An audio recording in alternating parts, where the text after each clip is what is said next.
Chalakudy divine ധ്യാന കേന്ദ്രത്തിൽ ഞാൻ ആദ്യമായി ഒരു ധ്യാനത്തിൽ പങ്കെടുത്തു. ആ ധ്യാനത്തിലൂടെയാണ് ഞാൻ യേശുവിനെ അറിയുന്നത്. പ്രിയപ്പെട്ടവരെ, ആ ധ്യാനത്തിന് പോകുന്ന സമയത്തും എനിക്ക് യേശുവിൽ ഒരു വിശ്വാസമില്ല. എനിക്ക് യേശു നാഥനാണ്, രക്ഷകനാണെന്നുള്ള ചിന്തയൊന്നും ഇല്ല എൻ്റെ മനസ്സിൽ. അവിടെ ചെല്ലുമ്പോഴും ഇത് വീട്ടുകാരെ നിർബന്ധിച്ചു. പിന്നെ മറ്റൊരു വൈദികൻ എൻ്റെ ജീവിതത്തിൽ വളരെ ശക്തമായിട്ട് ഇടപെട്ടൊരു വൈദികൻ ഉണ്ടായിരുന്നു. ആ അബ്രഹാം കൈപ്പംപ്ലാക്കൽ എന്ന് പറയുന്ന ഒരു വൈദികൻ, പാലായിൽ ജീവിച്ചിരുന്ന ഒരു വിശുദ്ധനായ ഒരു വൈദികൻ. അദ്ദേഹത്തിൻ്റെ പ്രാർത്ഥന, പ്രോത്സാഹനം, അങ്ങനെയൊക്കെ ഞാൻ ഡിവൈൻ ധ്യാന കേന്ദ്രത്തിൽ എത്തുമ്പോഴും എൻ്റെ ഉള്ളിൽ മറ്റൊരു ചിന്തയായിരുന്നു. ഈ ഡിവൈൻ ധ്യാന കേന്ദ്രത്തെ പറ്റി ഞാൻ ഒരുപാട് കേട്ടിട്ടുണ്ട്. അവിടെ വലിയ മാജിക്കുകൾ നടക്കുന്ന സ്ഥലമാണെന്ന് ഞാൻ കേട്ടിട്ടുണ്ട്. അതുകൊണ്ട് അവിടെ നടക്കുന്ന മാജിക് ഒന്ന് കാണണം, അവിടെ നടക്കുന്ന മാജിക് ഒന്ന് പുറം ലോകത്തോട് വിളിച്ചു പറയണം എന്നുള്ള ചിന്തയൊക്കെ എൻ്റെ മനസ്സിലുണ്ടായിരുന്നു. ഞാൻ നിങ്ങളോട് പറഞ്ഞല്ലോ, ഒരു തകർന്ന കുടുംബത്തിലെ മൂത്ത മകനാണ് ഞാൻ. വലിയ ഭാരത്തോടെ നടക്കുകയാണ്. അനേക സ്ഥലങ്ങളിൽ പോയി ഞാൻ പ്രാർത്ഥിച്ചിട്ടുണ്ട്. അനേകം ദൈവങ്ങളുടെ മുമ്പിൽ ഞാൻ കൈകൂപ്പിയിട്ടുണ്ട്. പക്ഷേ എൻ്റെ പ്രാർത്ഥന കേട്ടിട്ടില്ല. എൻ്റെ പ്രാർത്ഥന കേൾക്കാത്തത് കൊണ്ട് തന്നെ ഞാൻ നിരാശപ്പെട്ടു പോയിട്ടുണ്ട്. ഇനി ഏത് ദൈവം എൻ്റെ പ്രാർത്ഥന കേൾക്കുമെന്നൊക്കെ ഞാൻ വിചാരിച്ചിട്ടുണ്ട്. പക്ഷെ ഒരിക്കലും യേശു ക്രിസ്തു എൻ്റെ പ്രാർത്ഥന കേൾക്കുമെന്ന് ഞാൻ കരുതിയിട്ടില്ല. കാരണം എൻ്റെ മനസ്സിലുള്ളത്, കുരിശിൽ കിടക്കുന്നവൻ, ഒരു ശക്തിയുമില്ലാത്തവൻ എങ്ങനെ എൻ്റെ പ്രാർത്ഥന കേൾക്കാനാ? കുരിശിൽ നിന്ന് ഇറങ്ങി വരാൻ പോലും കഴിവില്ലാത്തവൻ എങ്ങനെ എൻ്റെ പ്രാർത്ഥന കേൾക്കാനാ എന്നൊരു ചിന്ത എൻ്റെ മനസ്സിലുണ്ട്. ഞാൻ പറഞ്ഞു, ചേട്ടാ, നിങ്ങളുടെ യേശു ക്രിസ്തുവിന് എന്നെ രക്ഷിക്കാൻ കഴിയുമോ?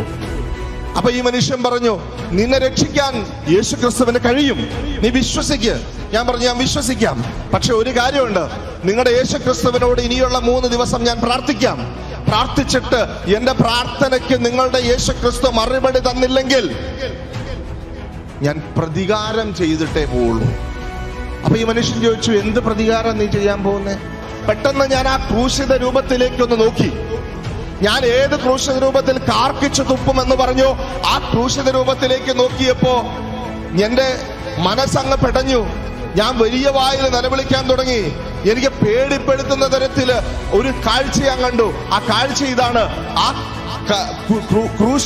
ആ കുരിശില് ഒരു പച്ചയായ മനുഷ്യൻ ചോരയൊഴുകി കിടക്കുന്ന പെടയുന്നത് ഞാൻ എൻ്റെ കണ്ണുകൊണ്ട് അന്ന് കാണുകയാണ്.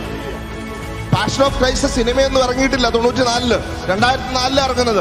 അതിനേക്കാൾ 10 വർഷം മുമ്പ് ഞാൻ പാഷൻ ഓഫ് ക്രൈസ്റ്റ് സിനിമ കണ്ടവർക്കറിയാം എങ്ങനെയാണ് ഈശോ പീഡ സഹിക്കുന്നതെന്ന്. അതിനേക്കാൾ 10 ഇരട്ടി ശക്തിയോടെ, അല്ലെങ്കിൽ 100 ഇരട്ടി ശക്തിയോടെ ഈശോ പീഡ സഹിക്കുന്നത് ഞാൻ എൻ്റെ കണ്ണുകൾ കൊണ്ട് കണ്ടു. എനിക്ക് നിയന്ത്രിക്കാൻ പറ്റിയില്ല. ഞാൻ വലിയ വായിൽ നിലവിളിക്കാൻ തുടങ്ങി. വലിയ വായിൽ നിലവിളിച്ച് ശരീരം മുഴുവൻ തളർന്നു പോയി. ഞാൻ അവിടെ വീണുപോയി.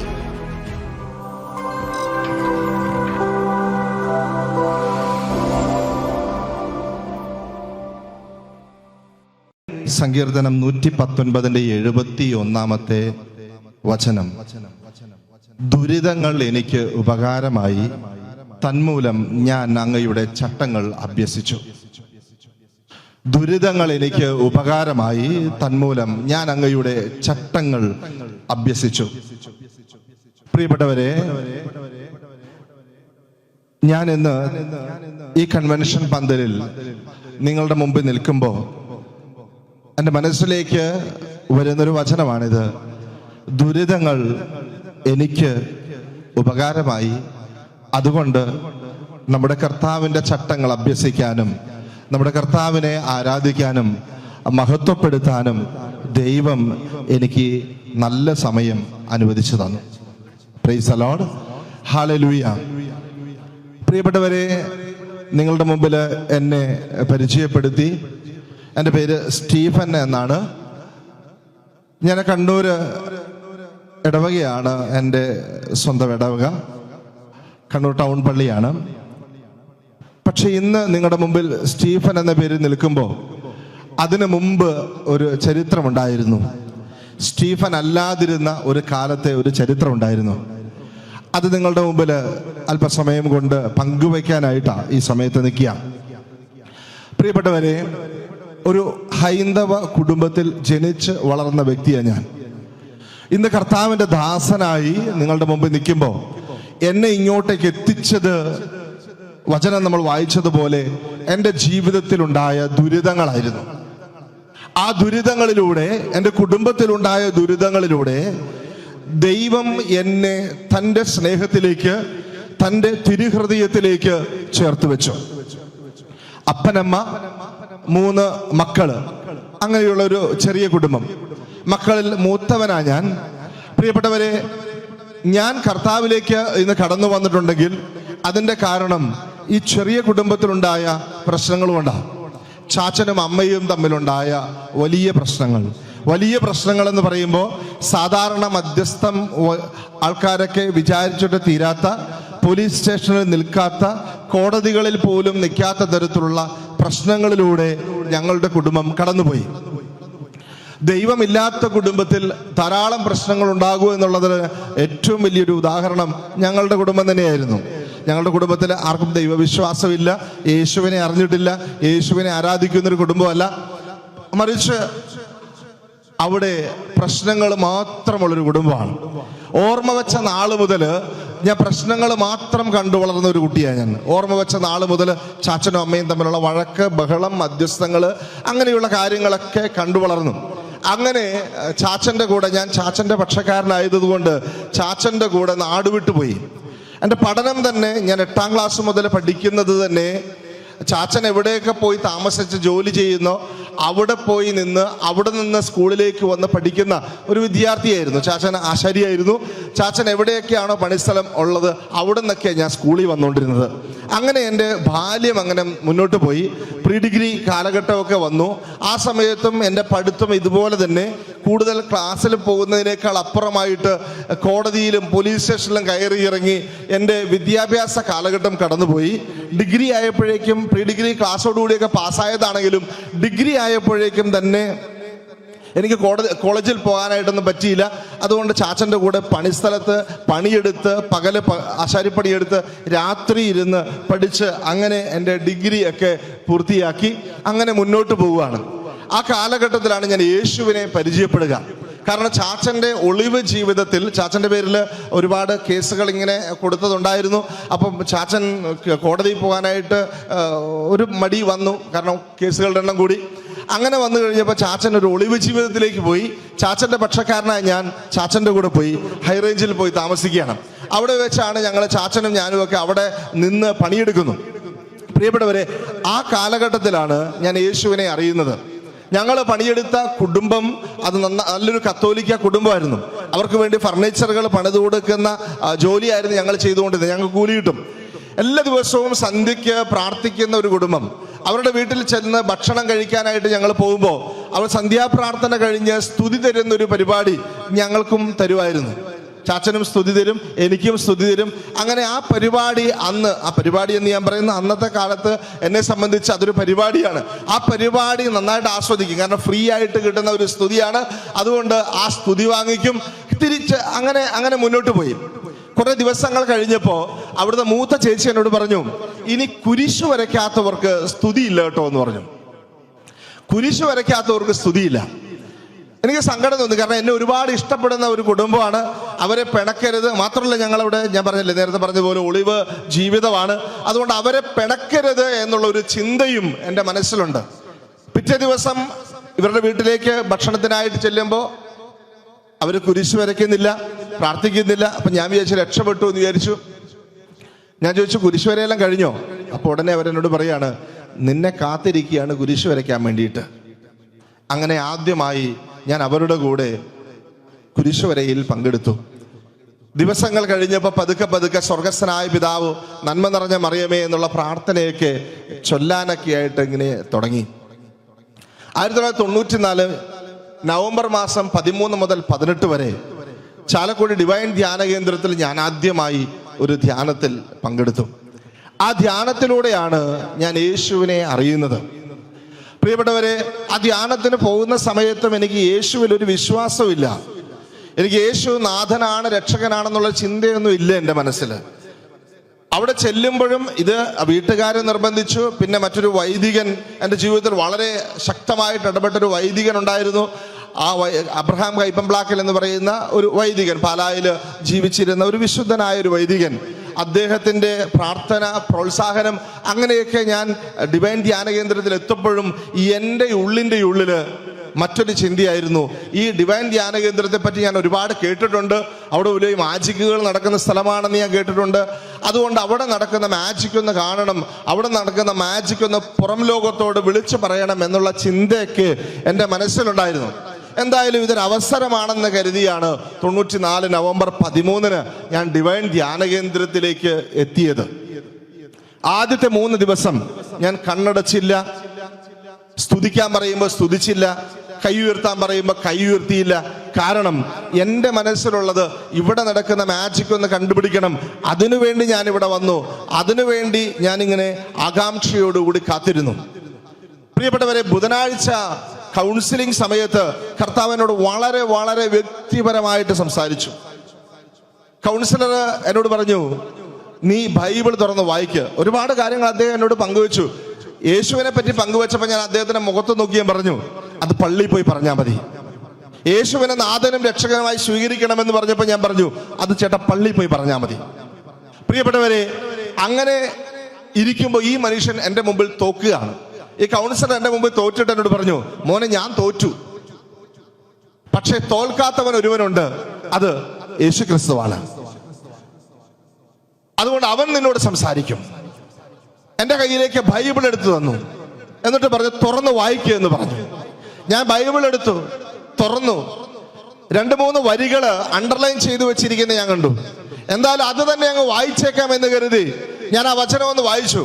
അപ്പസ്തോല പ്രവർത്തനത്തിന്റെ 17-ാം അധ്യായം 30-ാം വാക്യം നിങ്ങൾ ശ്രദ്ധിച്ച് കേൾക്കണം.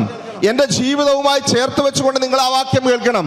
വാക്യം ഇതാണ്: നിന്റെ അജ്ഞതയുടെ കാലഘട്ടങ്ങളെ ദൈവം കണക്കിലെടുക്കുന്നില്ല. നിന്റെ അജ്ഞതയുടെ കാലഘട്ടങ്ങളെ ദൈവം കണക്കിലെടുക്കുന്നില്ല. എന്നാൽ ഇന്ന് സകലയിടത്തുമുള്ള സകല ജനങ്ങളോടും പശ്ചാത്തപിക്കുവാൻ അവിടുന്ന് ആജ്ഞാപിക്കുന്നു. ഇതാണ് വചനം. ഇതെന്റെ ജീവിതവുമായിട്ട് ചേർത്ത് നിങ്ങളൊന്ന് വെച്ച് നോക്കിയേ. എൻ്റെ അജ്ഞതയുടെ, എൻ്റെ അറിവില്ലായ്മയുടെ കാലഘട്ടങ്ങളെ ദൈവം കണക്കിലെടുക്കുന്നില്ലെന്നും, എന്നാൽ ഇന്ന് സകലയിടത്തുമുള്ള സകല ജാതി ജനങ്ങളും, അവർ ക്രിസ്ത്യാനികൾ മാത്രമല്ല, സകല ജാതി ജനങ്ങളും, എല്ലായിടത്തുമുള്ള, ഇന്ത്യയിലും പാകിസ്ഥാനിലും ഒക്കെ എവിടെയുള്ള അവനായിക്കോട്ടെ, സകലയിടത്തുമുള്ള സകല ജാതി ജനങ്ങളും പശ്ചാത്തപിക്കണമെന്നും അവിടെ നിന്ന് ആജ്ഞാപിക്കുന്നു എന്ന് പറയുമ്പോൾ അത് എൻ്റെ ഹൃദയത്തിൽ കൊണ്ടു. ഇതൊരു ക്രിസ്ത്യാനിയോട് പറയുന്നൊരു വചനമല്ല. എൻ്റെ ജീവിതത്തെ അറിഞ്ഞ ഈ യേശു എന്നോട് പറയുന്ന വചനമായിട്ട് എൻ്റെ മനസ്സിലേക്ക് ഒന്ന് കൊണ്ടു. അപ്പം ഞാനിങ്ങനെ പറഞ്ഞു, ചേട്ടാ, ഞാൻ നിങ്ങൾ ഈ പറഞ്ഞ വചനം ഒന്ന് വായിച്ചു, അതെൻ്റെ മനസ്സിലൊന്ന് കൊണ്ടു, ഞാൻ ഇനി എന്താ ചെയ്യണ്ടേ? അപ്പൊ ഈ മനുഷ്യൻ പറഞ്ഞു, സഹോദര മോനെ, നീ ഒരു കാര്യം ചെയ്യണം, യേശു ക്രിസ്തുവിനെ നിന്റെ നാഥനായി രക്ഷകനായി സ്വീകരിക്കുക. കർത്താവ് നിന്റെ എല്ലാ ഭാരങ്ങളും ഏറ്റെടുക്കും. ഞാൻ നിങ്ങളോട് പറഞ്ഞല്ലോ, ഒരു തകർന്ന കുടുംബത്തിലെ മൂത്ത മകനാ ഞാൻ.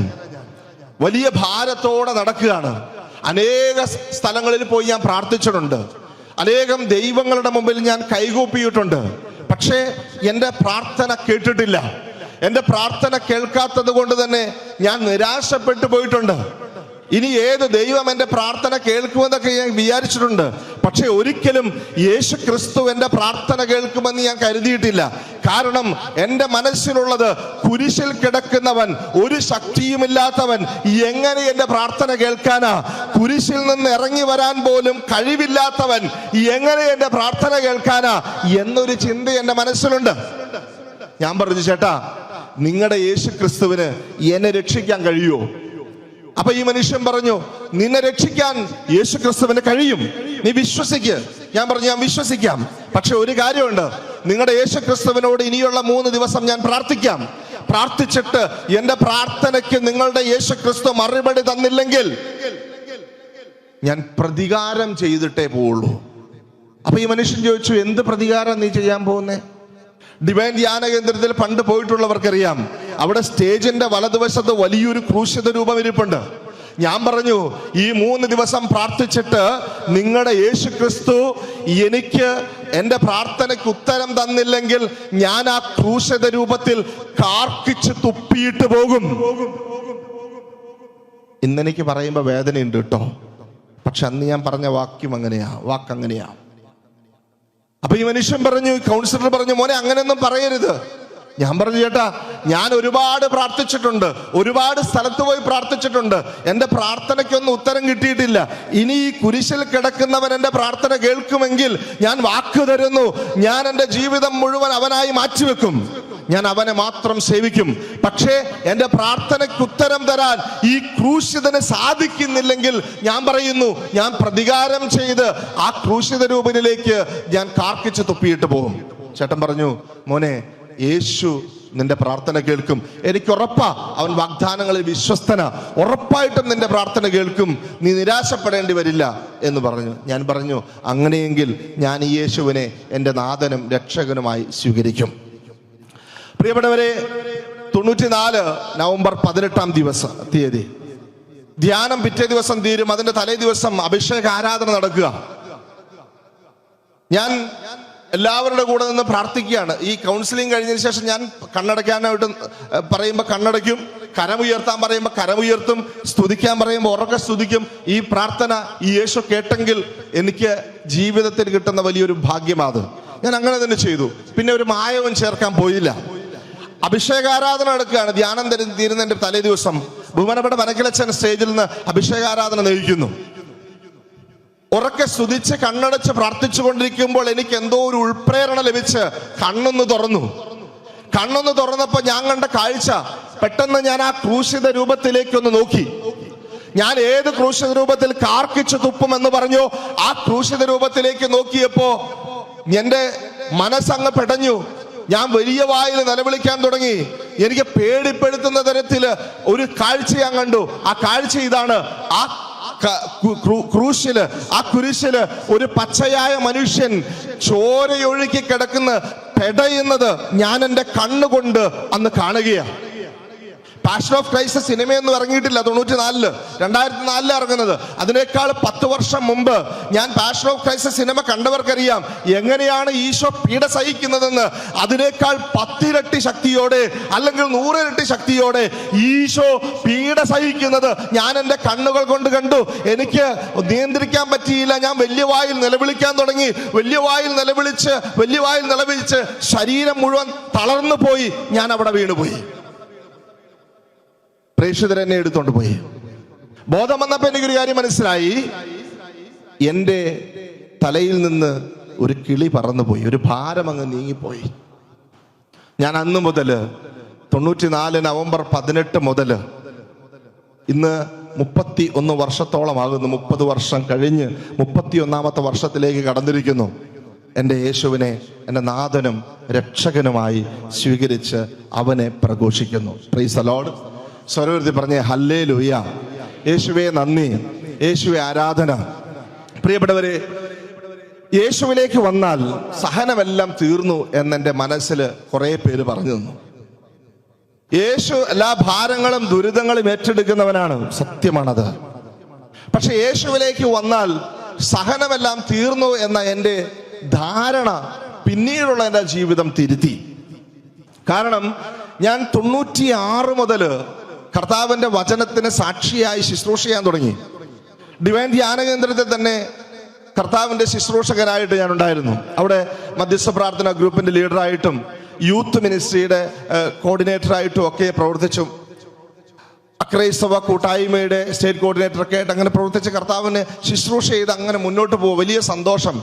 പ്രിയപ്പെട്ടവരെ, ആ സമയത്ത് ഒരുപാട് പ്രശ്നങ്ങൾ എൻ്റെ ജീവിതത്തിലേക്ക് വന്നു. ഞാൻ യേശുവിനെ സ്വീകരിച്ചത് തന്നെ എൻ്റെ നാട്ടിൽ ആർക്കും സ്വീകരിക്കാൻ പറ്റാത്ത സാഹചര്യം ഉണ്ടായി. ഒരുപാട് എതിർപ്പുകൾ സമൂഹത്തിൽ നിന്ന് വന്നു. ഞാൻ വളരെ ചുരുക്കി പറയാണ്, എൻ്റെ മുമ്പിൽ ക്യാമറയൊക്കെ ഇരിപ്പുണ്ട്, അതുകൊണ്ട് ഞാൻ വളരെ ചുരുക്കി പറയാം. ഒരുപാട് പ്രശ്നങ്ങൾ നാട്ടിലുണ്ടായി. എൻ്റെ കുടുംബത്തിലേക്ക് ഒരുപാട് പ്രശ്നങ്ങളുമായിട്ട് ആൾക്കാർ കയറി വന്നു. 2001 എൻ്റെ വിവാഹം നടന്നു. ആ വിവാഹ സമയത്ത് ഒരുപാട് പ്രശ്നമുണ്ടായി. കാരണം ഞാൻ എൻ്റെ നാട്ടിലേക്ക് കൂട്ടിക്കൊണ്ട് ചെല്ലുന്നത്, വിവാഹം കഴിച്ച് കൂട്ടിക്കൊണ്ട് ചെല്ലുന്നത് ഒരു ക്രിസ്ത്യാനി പെണ്ണിനെയാണ്, ഒരു കത്തോലിക്ക പെൺകുട്ടിയെയാണ്. ആ നാട്ടിലെ ഏക കത്തോലിക്കനാണ് ഞാൻ, ഏക കത്തോലിക്കൻ. അങ്ങോട്ടേക്ക് അടുത്ത ഒരാളെയും കൂടി കൂട്ടിക്കൊണ്ട് ചെല്ലുമ്പോൾ ഒരുപാട് പ്രശ്നങ്ങളുണ്ടായി. ഞാനതൊന്നും വിശദീകരിക്കുന്നില്ല. വിവാഹം 2001 ജൂൺ മാസം 4-ാം തീയതിയാണ് കഴിഞ്ഞത്. 98 ജനുവരി 18 ഞാൻ മാമോദിസ സ്വീകരിച്ച് സ്റ്റീഫൻ എന്ന പേര് സ്വീകരിച്ചു. എനിക്ക് മാമോദിസ തന്നത് ബഹുമാനപ്പെട്ട ആൻഡോ കണ്ണമ്പുഴ അച്ഛനായിരുന്നു. അച്ഛൻ ഇപ്പൊ സ്വർഗത്തിലാവുള്ള കർത്താവിന്റെ സന്നിധിയിൽ. അന്ന് അച്ഛൻ എന്നോടൊരു ചോദ്യം ചോദിച്ചു. മാമോദിസയ്ക്ക് തൊട്ട് മുമ്പ് സങ്കീർത്തിയിൽ വെച്ച് എന്നോടൊരു ചോദ്യം ചോദിച്ചു, എടാ നീ മാമോദിസയ്ക്ക് ഇടാനായിട്ട് ഏതെങ്കിലും പേര് കണ്ടുവച്ചിട്ടുണ്ടോ? ഞാൻ പറഞ്ഞു, ഉണ്ടച്ചാ. അച്ഛൻ ഏതെങ്കിലും പേര് കണ്ടുവച്ചിട്ടുണ്ടോ എന്ന് ചോദിക്കാൻ ഞാൻ മറന്നുപോയി. പെട്ടെന്ന് എൻ്റെ മനസ്സിൽ ഒരു ആവേശം കൊണ്ട് ഞാൻ പറഞ്ഞു, ഞാൻ കണ്ടിട്ടുണ്ടച്ചാ. അപ്പം എന്നോട് ചോദിച്ചു, എന്ത് പേരാ കണ്ടിട്ടുള്ളത്? ഞാൻ പറഞ്ഞു, സ്റ്റീഫൻ എന്ന പേരാ. അപ്പം അച്ഛൻ എന്നോട് ചോദിച്ചു, നിനക്ക് ആ പേരെന്താ അത്ര ഇഷ്ടം? അപ്പം ഞാൻ അച്ഛനോട് പറഞ്ഞു, അച്ഛാ, വിശുദ്ധ സ്റ്റീഫനാണ് ആദ്യത്തെ രക്തസാക്ഷിയല്ലേ, എനിക്ക് വിശുദ്ധ സ്റ്റീഫനെ പോലെ ഒരു രക്തസാക്ഷിയാകണം. ഞാനന്ന് പറഞ്ഞ വാക്കതാ. 98 കഴിഞ്ഞ് ഇന്ന് 27 വർഷം കഴിയുമ്പോഴും എൻ്റെ മനസ്സിലെ ഏറ്റവും വലിയ സ്വപ്നം എന്താന്ന് ചോദിച്ചു കഴിഞ്ഞാൽ കർത്താവിൻ്റെ രക്തസാക്ഷിയായിട്ട് എനിക്ക് ജീവിക്കണം, മരിക്കണം എന്നുള്ളതാണ്, മറ്റൊന്നുമല്ല. ഞാനിത് ഒരുപാട് നാളുകളായി പ്രസംഗിക്കുന്ന കാര്യം ഇത്. സ്വരൂപത്തിൽ പറഞ്ഞ ഹല്ലേലൂയ, ഹല്ലേലൂയ, യേശുവേ നന്ദി, യേശുവേ ആരാധന. പ്രിയപ്പെട്ടവർ, വിവാഹം കഴിഞ്ഞു 3-ാമത്തെ മാസം എൻ്റെ ഭാര്യയ്ക്ക് ആദ്യത്തെ ഓപ്പറേഷൻ കഴിഞ്ഞു. ഇന്ന് 24 വർഷത്തോളമായി എൻ്റെ വിവാഹം കഴിഞ്ഞിട്ട്. ആദ്യത്തെ ഓപ്പറേഷൻ കഴിഞ്ഞു എന്ന് പറയുമ്പോൾ അതിന് കാരണം ഇപ്പം 7 എണ്ണം കഴിഞ്ഞതുകൊണ്ടാണ്. അണ്ടാശയത്തിൻ്റെ മുകളിൽ മുഴകളുണ്ടാകുന്നു. അണ്ടാശയത്തിൻ്റെ മുകളിലുണ്ടാകുന്ന മുഴകൾ കുറേ നാൾ മരുന്ന് കഴിച്ച് മാറാതെ വരുമ്പോൾ ഓപ്പറേഷൻ ചെയ്യുന്നു. അങ്ങനെ 2-ാമത്തെ ഓപ്പറേഷൻ കഴിഞ്ഞപ്പോൾ ബയോപ്സിക്ക് വിട്ട് കഴിഞ്ഞപ്പോഴാണ് മനസ്സിലായത് ക്യാൻസർ ഉണ്ടെന്ന്. മലബാർ ക്യാൻസർ സെന്ററിൽ ചികിത്സയ്ക്ക് വേണ്ടി പോയപ്പോൾ ഡോക്ടർ കുറേ പരിശോധനകൾക്ക് വേണ്ടി എഴുതി തന്നു. ഞാൻ ഈ പരിശോധന ചെയ്യാൻ വേണ്ടിയിട്ട് ലാബിലേക്കൊക്കെ ചെന്ന് കഴിഞ്ഞപ്പോഴാണ് മനസ്സിലായത് ഇതിനൊക്കെ വലിയ ചെലവുണ്ടെന്നുള്ള കാര്യം. ഞാൻ മലബാർ ക്യാൻസർ സെന്ററിന്റെ പുറത്തുള്ള പൂന്തോട്ടത്തില് സിമന്റ് ബെഞ്ചിൽ എൻ്റെ ഭാര്യയുടെ കയ്യും പിടിച്ചിരുന്ന് ഞാൻ കർത്താവിനോട് ചോദിച്ചു, കർത്താവേ, എനിക്കിതൊന്നും ടെസ്റ്റ് ചെയ്യാനുള്ള കാശില്ല. ആകെ CA-125 എന്ന ടെസ്റ്റ് മാത്രമാണ് ചെയ്തിട്ടുള്ളത്. ഈ ബയോപ്സിക്ക് വിട്ട് അതിൻ്റെ കൂടെ ഒരു CA-125 എന്ന ടെസ്റ്റ് മാത്രമാണ് ചെയ്തിട്ടുള്ളത്. ഇതിൽ ക്യാൻസർ ആണെന്ന് പറഞ്ഞ് ഇനി ചികിത്സ ചെയ്യണമെങ്കിൽ ഈ ടെസ്റ്റൊക്കെ ചെയ്യണമെന്ന് പറഞ്ഞ്, കർത്താവേ, എനിക്ക് മുന്നോട്ട് പോകാൻ അറിയില്ല, ആരും എന്നെ സഹായിക്കാനില്ല. ആ മലബാർ ക്യാൻസറിന്റെ പൂന്തോട്ടത്തിൽ ഇരുന്ന് ഇങ്ങനെ പറഞ്ഞപ്പോ ഒരു സ്വരം എൻ്റെ ഉള്ളിൽ ഇങ്ങനെ പറഞ്ഞു, ഇവൾക്ക് ക്യാൻസർ ഇല്ല. അപ്പൊ ഞാൻ ചോദിച്ചു, ഇവൾക്ക് ക്യാൻസർ ഇല്ലേ? ഇല്ല, ക്യാൻസർ ഇല്ല. ഞാൻ ആരോടൊന്നില്ല ചോദിക്കുക. ഞാൻ വേഗം അവളുടെ കയ്യും പിടിച്ച് ഡോക്ടറിന്റെ ചേംബറിലേക്ക്, റൂമിലേക്ക് ഓടി. ഡോക്ടറിന്റെ മുറിയിൽ പേഷ്യന്റ് വേറെ ഉണ്ട്. ഞാൻ വാതിൽ തള്ളി തുറന്ന് ഡോക്ടറിന്റെ മുമ്പിലേക്ക് ചെന്നിട്ട് പറഞ്ഞു, ഡോക്ടറെ, എൻ്റെ ഭാര്യയ്ക്ക് ക്യാൻസർ ഇല്ല. അപ്പൊ ഡോക്ടർ ചോദിച്ചു, ആര് പറഞ്ഞു ക്യാൻസർ ഇല്ലെന്ന്? ഞാനന്ന് അഭിമാനത്തോടെ പറഞ്ഞു, യേശു പറഞ്ഞു. പറയാൻ എനിക്കൊരു നാണക്കേടും ഉണ്ടായില്ല. ഡോക്ടർ എൻ്റെ മുഖത്തേക്ക് നോക്കി ഒരു പുഞ്ചിരി വിടർന്നു. എനിക്ക് മനസ്സിലായി ഭാര്യയ്ക്ക് ക്യാൻസർ വന്നപ്പോ ഭ്രാന്ത് വന്ന ഭർത്താവിനെ കണ്ട് ചിരിച്ചതാണെന്ന് എനിക്ക് മനസ്സിലായി. ഞാൻ ഡോക്ടറോട് പറഞ്ഞു, ഡോക്ടർ, ഇനി ഇവൾക്ക് ചികിത്സിക്കേണ്ട ക്യാൻസറിന്, ഇവളുടെ മുഴ മാറാൻ വേണ്ടി ചികിത്സിച്ചാൽ മതി. ഡോക്ടർ പറഞ്ഞു, നിങ്ങൾ പറയുന്ന പോലെ ചികിത്സിക്കാനല്ല ഞാനിവിടെ ഇരിക്കുന്നത്. സമയക്കുറവുള്ളതുകൊണ്ട് വളരെ ചുരുക്കി ഞാൻ പറയാം. പ്രിയപ്പെട്ടവരെ, ഞാനും ഡോക്ടറും തമ്മിൽ വാഗ്വാദം നടന്നു. ആ വാഗ്വാദത്തിനൊടുവിൽ ഡോക്ടറോട് ഞാൻ പറഞ്ഞു, ഡോക്ടർ, ഈ CA-125 ചെയ്തത് കൊണ്ടല്ലേ ഈ ക്യാൻസർ ആണെന്ന് പറയുന്നത്, ആ ടെസ്റ്റ് വീണ്ടും ചെയ്യണം. പ്രിയപ്പെട്ടവരെ, ആ ടെസ്റ്റ് വീണ്ടും ചെയ്യണമെങ്കിൽ അന്ന് 1500 രൂപ ചെലവുണ്ട്. എൻ്റെ കയ്യിൽ പൈസയില്ല, അത് ചെയ്യാൻ പോലും പൈസയില്ല. എങ്കിലും ഞാൻ പറഞ്ഞു, ആ ടെസ്റ്റ് വീണ്ടും ചെയ്യണം. അങ്ങനെ അന്ന് ബ്ലഡ് എടുത്ത് കൊടുത്താൽ ബോംബെയിലേക്ക് അയച്ച ഒരാഴ്ച കഴിഞ്ഞ റിസൾട്ട് വരുള്ളൂ. ദക്ഷിണേന്ത്യയിൽ എവിടെയും ആ ടെസ്റ്റ് ചെയ്യാനുള്ള സംവിധാനമില്ല. തലശ്ശേരി ജോസ്ഗിരി ആശുപത്രിയിൽ ഞാൻ ബ്ലഡ് എടുത്ത് കൊടുത്ത് ബിന്ദുവിന്റെ കയ്യും പിടിച്ച് പോട്ടയാശ്രമത്തിലേക്ക് ഒരു ധ്യാനത്തിന് പോയി. ആ ധ്യാനം കഴിഞ്ഞ് ഒരാഴ്ച കഴിഞ്ഞ് തിരിച്ചു വന്നപ്പോഴേക്കും ടെസ്റ്റിന്റെ റിസൾട്ട് വന്നു. ആ റിസൾട്ട് നോക്കി ഡോക്ടറിന്റെ കൈ ഇങ്ങനെ വിറച്ചുകൊണ്ട് പറഞ്ഞു, നിങ്ങളുടെ ഭാര്യയ്ക്ക് ക്യാൻസർ ഇല്ല. Price the Lord. സ്വരൂപത്തിൽ പറ ഹല്ലേലൂയ, യേശുവേ നന്ദി, യേശുവേ ആരാധന. പിന്നെയും ചികിത്സ തുടർന്നു. എന്താണ്? മുഴകളുണ്ട്. വർഷങ്ങൾ ചികിത്സിച്ചു, 8 വർഷത്തോളം ചികിത്സിച്ചു. കാരണം കുഞ്ഞുങ്ങൾ ഉണ്ടാകുന്നില്ല. എൻഡോമെട്രിയോസിസ് വന്നാൽ കുഞ്ഞുങ്ങൾ ഉണ്ടാകാനായിട്ട് ബുദ്ധിമുട്ടാണ്. അങ്ങനെ 8 വർഷം ചികിത്സിച്ച് കഴിഞ്ഞ് ഡോക്ടർ പറഞ്ഞു, ഇനി കുഞ്ഞുണ്ടായില്ല. ഒരു ജനുവരി മാസം 2009 ജനുവരി മാസത്തിലാണ് ഡോക്ടർ പറയുന്നത് കുഞ്ഞുങ്ങൾ ഉണ്ടായില്ല. ഡോക്ടറിന്റെ മുറിയിൽ നിന്ന് പുറത്തേക്ക് വന്നപ്പോ ഞാൻ പണ്ട് കേട്ട സ്വരം എന്നോട് വീണ്ടും പറഞ്ഞു, നിനക്ക് ഉടനെ ഞാനൊരു കുഞ്ഞിനെ തരും. ഞാൻ എൻ്റെ ഭാര്യയോട് പറഞ്ഞു, ബി, നമുക്ക് ഉടനെ ഒരു കുഞ്ഞിനെ കിട്ടും. അവൾ എൻ്റെ മുഖത്തോട്ടൊരു നോട്ടം നോക്കി. ആ നോട്ടത്തിന്റെ അർത്ഥം ഇന്നും എനിക്കറിയില്ല. പ്രിയപ്പെട്ടവരെ, എന്തായാലും പിറ്റേ മാസം ഞങ്ങളൊരു ധ്യാനത്തിന് പോയി. ഷാലോം ടീം നയിച്ച ഒരു ധ്യാനം കോഴിക്കോട് വെച്ച് നടന്നത്, പാസ്റ്റർ സെന്റർ വെച്ച് നടന്നത്. ആ ധ്യാനത്തിൽ പങ്കെടുത്ത് തിരിച്ചു വന്നതിന്റെ പിറ്റേ മാസമാണ് ഈസ്റ്റർ. 2009 ഈസ്റ്റർ ഒരു മാർച്ച് മാസം. ഈസ്റ്ററിന്റെ തലേ ദിവസം എൻ്റെ ഭാര്യ എന്നോട് പറയുകയാണ്, വീട്ടിലേക്ക് പോകാനായിട്ട് ഞങ്ങൾ ഒരുങ്ങുകയാണ്, ബൈക്കിലാണ് യാത്ര. അവൾ എന്നോട് പറഞ്ഞു, ചേട്ടാ ഒന്ന് ടെസ്റ്റ് ചെയ്തിട്ട് പോകാം, കാരണം പീരീഡ് ആയിട്ടില്ല. എന്തായാലും ഒരു ലാബിൽ പോയി പരിശോധിച്ചു. അപ്പൊ നോക്കുമ്പോൾ പോസിറ്റീവ്. ആദ്യം കിറ്റ് വാങ്ങി ക്വാർട്ടേഴ്സിൽ പരിശോധിച്ചു, അപ്പൊ പോസിറ്റീവ്. അപ്പൊ കിറ്റ് പറ്റിച്ചാലോ എന്നൊരു സംശയം കൊണ്ട് ലാബിൽ പോയി പരിശോധിച്ചു, അപ്പോഴും പോസിറ്റീവ്. ഡോക്ടറെ വിളിച്ചു പറഞ്ഞു, ഡോക്ടറെ ഇങ്ങനെയാണ് സംഭവം. ഡോക്ടറിനോട് ചോദിച്ചു, ബിന്ദുവിന്റെ കാര്യമല്ലേ പറയണേ? ഞാൻ പറഞ്ഞു, അതൊരിക്കലും നടക്കില്ല. നിങ്ങൾ നല്ല പോലെ ആശുപത്രിയിലും കൊണ്ട് പരിശോധിപ്പിച്ചു നോക്ക്. അങ്ങനെ കണ്ണൂർ AKG ഹോസ്പിറ്റലിൽ കൊണ്ട് പരിശോധിപ്പിച്ചു നോക്കി, അപ്പോഴും പോസിറ്റീവ്. ഡോക്ടറെ വീണ്ടും വിളിച്ചു പറഞ്ഞു. ഡോക്ടർ പറഞ്ഞു, അസാധ്യമാണ്, ഒരിക്കലും പ്രഗ്നന്റ് ആകാനുള്ള ശേഷി അവൾക്കില്ല. കാരണം അവളുടെ ഒരു ഓവറി പൂർണ്ണമായും പോയതാണ്, മറ്റ് ഓവറി 90% നശിച്ചു പോയതാണ്. പ്രഗ്നന്റ് ആകാനുള്ള ശേഷി അവൾക്കില്ല. പ്രിയപ്പെട്ട സഹോദരങ്ങളെ, സങ്കടത്തോടെ ഞങ്ങൾ പോന്നു. പക്ഷേ വീണ്ടും ഇതേ സ്വരം എൻ്റെ കാതുകളിൽ മുഴങ്ങുകയാണ്, നിനക്ക് ഞാനൊരു കുഞ്ഞിനെ തരും. ഞാൻ എൻ്റെ വികാരി അച്ഛനോട് പറഞ്ഞു. എൻ്റെ വികാരി അച്ഛൻ ഇന്നത്തെ വികാരി ജനറൽ സെബാസ്റ്റ്യൻ പാലാക്കുഴി അച്ഛനാണ്. അച്ഛനാണ് കണ്ണൂർ അന്ന് വികാരി. അച്ഛനോട് പറഞ്ഞു, എൻ്റെ സ്പിരിച്വൽ ഫാദർ ആൻഡോ അച്ഛനോട് പറഞ്ഞു, പ്രാർത്ഥിക്കുന്ന 3-4 സുഹൃത്തുക്കളോട് പറഞ്ഞു, പ്രാർത്ഥനയോടെ കാത്തിരുന്നു. 15 ദിവസം കഴിഞ്ഞ് സ്കാൻ ചെയ്ത് നോക്കാമെന്നാണ് ഡോക്ടർ പറഞ്ഞത്. 15 ദിവസം കഴിഞ്ഞ് സ്കാൻ ചെയ്ത് നോക്കി. ഡോക്ടർ എന്നെ മുഖത്ത് നോക്കി പറഞ്ഞു, വലിയ അത്ഭുതമാകട്ടോ സംഭവിച്ചത്, ബിന്ദു ശരിക്കും പ്രഗ്നന്റ് ആണ്. ഞാൻ പറഞ്ഞു, ഡോക്ടറെ, എൻ്റെ ദൈവം എന്നോട് കരുണ കാണിച്ചു.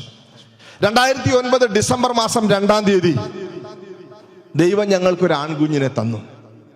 പ്രിയപ്പെട്ട സഹോദരങ്ങൾ, 9ാമത്തെ വർഷം ഞങ്ങൾക്കൊരു മോനുണ്ടായ വലിയ സന്തോഷം ഞങ്ങൾക്കുണ്ട്. കാരണം ഒരുപാട് കാത്തിരുന്ന് കിട്ടിയ മോനാണ്. വാഗ്ദാനങ്ങളെ വിശ്വസ്തനായ ദൈവം തന്ന മകനാണ്. അതുകൊണ്ട് ഞങ്ങൾക്ക് വലിയ സന്തോഷം ഉണ്ടായി. പ്രിയപ്പെട്ടവരെ, ആ സന്തോഷം പക്ഷെ 3 ദിവസം മാത്രമേ നീണ്ടു നിന്നുള്ളൂ. 3ാമത്തെ ദിവസം അവന് തലച്ചോറിൽ ഒരു സീഷറായി, തലച്ചോറിൽ ഷോക്കുണ്ടായി.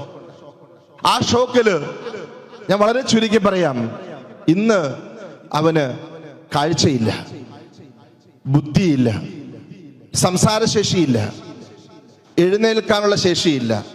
കിടന്ന കിടപ്പില് കിടക്കുന്ന, ഇന്നുവരെ പപ്പയെന്നോ അമ്മയെന്നോ ഞങ്ങളെ വിളിക്കാത്ത, ഇന്നുവരെ ഈ ലോകത്തെ കണ്ടിട്ടില്ലാത്ത 15 വയസ്സ് കഴിഞ്ഞ ഒരു കുഞ്ഞിൻ്റെ അപ്പനാണ് നിങ്ങളുടെ മുമ്പിൽ നിന്നുകൊണ്ട് പറഞ്ഞത്, ദുരിതങ്ങൾ എനിക്ക് ഉപകാരമായി, തന്മൂലം ഞാൻ അങ്ങയുടെ ചട്ടങ്ങൾ അഭ്യസിച്ചു എന്ന്. പ്രിയപ്പെട്ടവരെ, ആ ദിവസങ്ങളിൽ വലിയ സങ്കടമായിരുന്നു, വലിയ സങ്കടം. കാരണം 9 വർഷം കാത്തിരുന്ന് ഉണ്ടായ ഒരു മോൻ. ഡോക്ടർ പറഞ്ഞു, വെല്ലൂർ മെഡിക്കൽ കോളേജ് ചെന്നപ്പോഴാണ് കൃത്യമായിട്ടുള്ള കാര്യങ്ങളൊക്കെ പറഞ്ഞു തരുന്നത്. അവിടെ നിന്നാണ് അറിയുന്നത്, ഇനി ഒരിക്കലും ഇവൻ എഴുന്നേൽക്കില്ല എന്നുള്ളത്, ഇനി ഒരിക്കലും ഇവൻ കാണില്ല എന്നുള്ളത്, ഇവൻ ഒരിക്കലും ഇനി സംസാരിക്കില്ല എന്നുള്ളത് അവിടെ വെച്ച് അറിയുന്നേ. വലിയ സങ്കടം ഉണ്ടായി പ്രിയപ്പെട്ട സഹോദരങ്ങളെ. പക്ഷേ അന്ന് ഈ സങ്കടം ഉണ്ടായ ദിവസം, ഈ കാര്യങ്ങളെല്ലാം അറിഞ്ഞ ദിവസം, വെല്ലൂർ മെഡിക്കൽ കോളേജിന്റെ മുമ്പിലെ ഒരു കോൺവെന്റിലാണ് ഞങ്ങൾ താമസിക്കുന്നത്. ആ കോൺവെന്റില് ചാപ്പലിരിക്കുക ഞാൻ. എൻ്റെ ഭാര്യ അലമുറയിട്ട് കരഞ്ഞുകൊണ്ട് കുഞ്ഞിന്റെ കൂടെ റൂമിൽ കിടക്കുക. എനിക്കിവിടെ ആശ്വസിപ്പിക്കാനായിട്ട് വാക്കുകളൊന്നുമില്ല.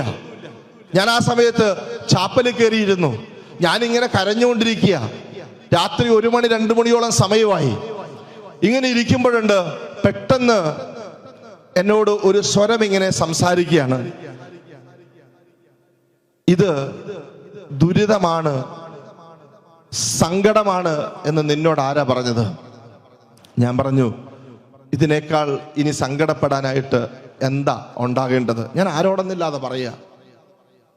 അപ്പൊ എന്നോട് പറഞ്ഞു, മോനെ, ഞാൻ നിനക്ക് തന്ന സമ്മാനമല്ലേ ഇത്, നിനക്ക് അവനെ വേണ്ടേ എന്നൊരു ചോദ്യം. ഞാൻ നിനക്ക് തന്ന സമ്മാനമല്ലേ അത്, നിനക്കവനെ വേണ്ടേ എന്നൊരു ചോദ്യം എൻ്റെ ചെവികളിലേക്ക് മുഴങ്ങിയപ്പോ എനിക്ക് മനസ്സിലായി, ഇതെന്റെ കർത്താവിന്റെ സ്വരമാണ്. ഞാൻ പറഞ്ഞു, കർത്താവേ എനിക്ക് അവനെ വേണം, ഞാൻ ഒരിക്കലും അവനെ നിരാകരിക്കില്ല. ഞാൻ വേഗം അവിടെ നിന്ന് എഴുന്നേറ്റ് ആ ചാപ്പലിരുന്ന ബൈബിളിലേക്ക് പോയി, കർത്താവ് നീയാണ് എന്നോട് സംസാരിച്ചതെങ്കിൽ ഈ ബൈബിളിലൂടെ നീ ഒരിക്കൽ കൂടി എന്നോട് സംസാരിക്കണം. പ്രിയപ്പെട്ടവരെ, ബൈബിൾ തുറന്നു ഇങ്ങനെ ഇരിക്കുകയാണ്. ഞാനത് പെട്ടെന്ന്, മലയാളം ബൈബിളാ സിസ്റ്റേഴ്സ്, മലയാളി സിസ്റ്റേഴ്സ് അവിടെ ഉണ്ടായിരുന്നത്, മലയാളം ബൈബിളായിരിക്കുന്നത്. ഞാൻ ആ ബൈബിള് തുറന്നിരിക്കുന്ന പെട്ടെന്ന് എൻ്റെ കണ്ണ് ഉടക്കിയ വചനം ഇതാണ്. ഫിലിപ്പിയർക്ക് എഴുതിയ ലേഖനം 1-ാം അധ്യായത്തിന്റെ 29-ാം വാക്യം. വാക്യം ഇങ്ങനെ വായിക്കുന്നു: ക്രിസ്തുവിൽ വിശ്വസിക്കാൻ മാത്രമല്ല, അവന് വേണ്ടി സഹിക്കുവാൻ കൂടിയുള്ള അനുഗ്രഹമാണ് നിനക്ക് ലഭിച്ചിരിക്കുന്നത്. രണ്ട് അനുഗ്രഹങ്ങളെ പറ്റി ഈശോ പറയാണ്. ക്രിസ്തുവിൽ വിശ്വസിക്കാൻ സാധിക്കുന്ന ഒരു അനുഗ്രഹമാണ്. പിന്നെ രണ്ടാമത്തെ അനുഗ്രഹം, അവന് വേണ്ടി സഹിക്കുന്നതിന് കൂടിയുള്ള അനുഗ്രഹമാണ് നിനക്ക് ലഭിച്ചിരിക്കുന്നത്. എൻ്റെ പ്രിയപ്പെട്ടവരെ, എൻ്റെ മേത്തേക്ക് ഒരു ഫ്രിഡ്ജിൽ വെച്ച് ഇങ്ങനെ തണുത്ത ഒരു വെള്ളം കോരി ഒഴിക്കുന്ന പോലെ ഒരു അനുഭവം. ഞാൻ ശരീരം മുഴുവൻ അങ്ങ് തണുക്കുന്ന പോലെ, അങ്ങനെ ചൂട് പിടിച്ചു നിൽക്കുന്ന ശരീരത്തിലേക്ക് വലിയൊരു കുളിർമഴ പെയ്ത പോലെയുള്ള ഒരു അനുഭവം എനിക്കുണ്ടായി. ആ സമയത്ത് വലിയൊരു ആശ്വാസം ഉണ്ടായി. ഞാൻ വേഗം ചാപ്പൽ വിട്ട് റൂമിലേക്ക് ചെന്നു. ഞാൻ എൻ്റെ ഭാര്യയോട് പറഞ്ഞു, ഇവൻ കർത്താവ് നമുക്ക് തന്ന അനുഗ്രഹമാണ്, അവിടെ നമുക്ക് തന്ന സമ്മാനമാണ് ഇവൻ. നീ അതുകൊണ്ട് കരയണ്ട, നീ കരയണ്ട. ദൈവത്തിന് നമ്മെ പറ്റി ഒരു വലിയ പദ്ധതിയുണ്ട്. അത് നമ്മുടെ നാശത്തിനുള്ള പദ്ധതിയല്ല, നമുക്കുറപ്പായിട്ടും പ്രത്യാശ തരുന്ന പദ്ധതിയാണ്. പ്രിയപ്പെട്ടവരെ, പിന്നീട് ഞാൻ ആ വചനം വെച്ച് ധ്യാനിക്കാൻ തുടങ്ങി കഴിഞ്ഞപ്പോൾ എൻ്റെ അച്ഛൻ അന്ന് പുതുപ്പാടി ധ്യാന കേന്ദ്രം ഡയറക്ടറാ. അച്ഛനോട് പറഞ്ഞു, ശ്രീഫ നീ ശുശ്രൂഷയ്ക്ക് വരണം. ഞാൻ അച്ഛനോട് പറഞ്ഞു, അച്ഛൻ ഞാൻ എന്താ പറയണ്ടേ? എല്ലാം നെഗറ്റീവായിട്ടുള്ള കാര്യങ്ങളാണല്ലോ എൻ്റെ ജീവിതത്തിൽ സംഭവിക്കുന്നത്, ഞാൻ എന്താ പറയണ്ടേന്ന് ചോദിച്ചു. അപ്പൊ അച്ഛനോട് പറഞ്ഞു, മോനെ നീ പറയേണ്ടത്, ഈ സമയത്തും നിന്നെ സ്നേഹിക്കുന്ന ഒരു ദൈവമുണ്ടെന്ന് നീ ആൾക്കാരോട് പറ. പ്രിയപ്പെട്ടവരെ, ഞാൻ അന്നു മുതൽ സഹനം അനുഗ്രഹമാണെന്ന് പ്രസംഗിക്കാൻ തുടങ്ങി. സ്വരവർത്തി പറഞ്ഞ ഹല്ലേലൂയ, യേശുവേ നന്ദി, യേശുവേ ആരാധന. എന്റെ ജീവിതത്തിൽ വരുന്ന ഓരോ സഹനം, പിന്നെ സഹനങ്ങൾ ഒരുപാട് പിന്നെയും ഉണ്ടായിട്ടുണ്ട്. പ്രിയപ്പെട്ടവരെ, ഇന്ന് കരയാനാണെങ്കിൽ കാരണങ്ങളില്ലാത്തതുകൊണ്ടല്ല, കരയാൻ ഒരുപാട് കാരണങ്ങളുണ്ട്. കരയാൻ 1000 കാരണങ്ങളുണ്ടെങ്കിലും വെളിപാട് പുസ്തകത്തിന്റെ 7-ാം അധ്യായം 13 മുതലുള്ള വാക്യങ്ങളിൽ കർത്താവിനോട് സംസാരിച്ചൊരു കാര്യമുണ്ട്. അതിതാണ്, യോഹന്നാനെയും കൂട്ടി സ്വർഗത്തിലെ ശ്രേഷ്ഠൻ സ്വർഗം കാണിച്ചു കൊടുക്കാനായിട്ട് പോവുക. അപ്പോ വെള്ള വസ്ത്രധാരികളായ ഒരു കൂട്ടം ആൾക്കാരെ കാണിച്ചുകൊണ്ട് ഈ ശ്രേഷ്ഠൻ യോഹന്നാനോട് ചോദിക്കുന്ന ഒരു ചോദ്യമുണ്ട്. യോഹന്നാനെ, ഇവരാരാണ്? ഇവരെവിടെ നിന്നാണ് വരുന്നത്? അപ്പൊ യോഹന്നാൻ പറഞ്ഞു, പ്രഭോ എനിക്കറിയില്ല, അങ്ങേക്കറിയാമല്ലോ. അപ്പൊ ശ്രേഷ്ഠൻ മറുപടി പറയാണ്, ഇവരാണ് വലിയ ഞെരുക്കത്തിൽ നിന്ന് വരുന്നവർ, ഇവരാണ് വലിയ ഞെരുക്കത്തിൽ നിന്ന് വരുന്നവർ. കുഞ്ഞാടിന്റെ രക്തം കൊണ്ട് തങ്ങളുടെ വസ്ത്രങ്ങളെ കഴുകി വെളുപ്പിച്ചവരാണിവർ. എന്നിട്ട് അടുത്ത വചനം എങ്ങനെയാണ്? അതുകൊണ്ട് ഇവർ ദൈവത്തിന്റെ സന്നിധിയിൽ, ദൈവത്തിന്റെ കൂടാരത്തിൽ എന്നേക്കും അവിടുത്തേക്ക് ശുശ്രൂഷ ചെയ്യും. പ്രിയപ്പെട്ടവരെ, സഹനത്തിന്റെ അർത്ഥം കർത്താവ് എന്നോട് പറഞ്ഞു തരികയാണ്. വലിയ ഞെരുക്കത്തിൽ, വലിയ സഹനത്തിൽ നിന്ന് വരുമ്പോൾ യേശുവിന്റെ രക്തം കൊണ്ട്, യേശു കർത്താവിന്റെ രക്തം കൊണ്ട് തന്നെ കഴുകി മുക്കിയെടുത്താൽ നിനക്ക് ലഭിക്കാൻ പോകുന്ന പ്രതിഫലം സ്വർഗത്തിൽ തമ്പുരാന്റെ കൂടെ, തമ്പുരാന്റെ കൂടാരത്തിൽ എന്നേക്കും ശുശ്രൂഷ ചെയ്യാനുള്ള അവകാശമാണ് നിനക്ക് ലഭിക്കാൻ പോകുന്നത്. ഇന്നീ കൂടാരത്തിൽ, ഇന്നീ കൺവെൻഷൻ പന്തലിലിരിക്കുന്ന സഹനങ്ങളുള്ള സഹോദരങ്ങളോട് എനിക്ക് പറയാനുള്ളത്, സങ്കടങ്ങളുള്ള സഹോദരങ്ങളോട് പറയാനുള്ളത്, നീ നിന്റെ സഹനത്തിന്റെ സമയത്ത് നീ യേശുവിനെ ഓർക്കുക, യേശുവിനെ ഓർക്കുക. അവൻ നിനക്കായി പാടുപീട ചിന്തി, ഈ രക്തം ചിന്തിയ ആ സംഭവം ഓർക്കുക. അവൻ നിനക്ക് കൂടി വേണ്ടിയാണ് രക്തം ചിന്തിയത്, നിന്നെ സ്വർഗത്തിലേക്ക് കൂട്ടിക്കൊണ്ടുപോകാനാ രക്തം ചിന്തിയതെന്ന് ഓർക്കുക. സഹനത്തിന്റെ സമയത്ത് യേശുവിന്റെ രക്തം കൊണ്ട് തങ്ങളുടെ വസ്ത്രങ്ങളെ കഴുകിയാൽ നിനക്കുള്ള പ്രതിഫലം, പ്രിയപ്പെട്ട സഹോദരങ്ങളെ, അത് യേശുവിനോടൊത്ത് സ്വർഗത്തിലായിരിക്കാനുള്ള പ്രതിഫലമാണ്. ഞാൻ എൻ്റെ മാമോദിസ സമയത്ത് അച്ഛനോട് പറഞ്ഞ വാക്ക് ഞാൻ ഓർക്കുകയാണ്. എനിക്ക് സ്വർഗത്തിൽ പോകണം, ഒരു വിശുദ്ധനാകണം, വിശുദ്ധ സ്റ്റീഫനെ പോലെ ഒരു രക്തസാക്ഷിയാകണം. എൻ്റെ പ്രിയപ്പെട്ടവരെ, ഇന്നും ആഗ്രഹത്തിന് കുറവില്ല. ഒരേ ഒരു നിയോഗത്തിന് വേണ്ടി ഇന്ന് പ്രാർത്ഥിക്കുന്നത്.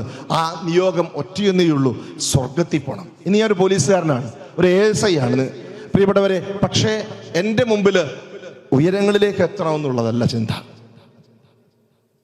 മുഖ്യമന്ത്രിയുടെ മെഡല്, DGPയുടെ മെഡല് ഒക്കെ ലഭിച്ച, ഓൾ ഇന്ത്യ കോമ്പറ്റീഷനിലൊക്കെ പ്രൈസുകൾ കിട്ടിയ ഒരു പോലീസ് ഉദ്യോഗസ്ഥനാണ്.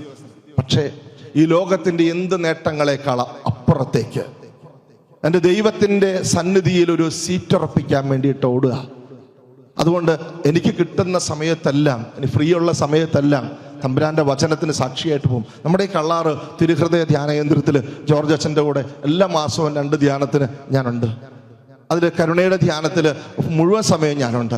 പ്രിയപ്പെട്ട സഹോദരങ്ങളെ, ഇനിയും കർത്താവിനെ ശുശ്രൂഷ ചെയ്യുക, സ്വർഗത്തിലെ സീറ്റ് ഉറപ്പിക്കുക, എപ്പോഴും അവിടത്തോടു കൂടിയായിരിക്കുക എന്നുള്ളത് മാത്രമേ ഉദ്ദേശമുള്ളൂ. അതുകൊണ്ട് വലിയ സന്തോഷം, വലിയ സമാധാനം, വലിയ ആനന്ദം. ഞാൻ വീണ്ടും ഓർമ്മിപ്പിക്കുന്നു, കരയാൻ കാരണങ്ങളില്ലാത്തതുകൊണ്ടല്ല, കരയാൻ കണ്ണുനീരില്ലാത്തത് കൊണ്ടുമല്ല, പക്ഷെ അതിനേക്കാൾ അപ്പുറത്തേക്ക് പ്രത്യാശിക്കാൻ യേശു കർത്താവ് എന്ന നാമമുള്ളത് കൊണ്ട് ഞങ്ങൾ കരയാറില്ല, ഞങ്ങൾ സന്തോഷിക്കാറേയുള്ളൂ. ദൈവം നിങ്ങളെ അനുഗ്രഹിക്കട്ടെ. ആമേൻ.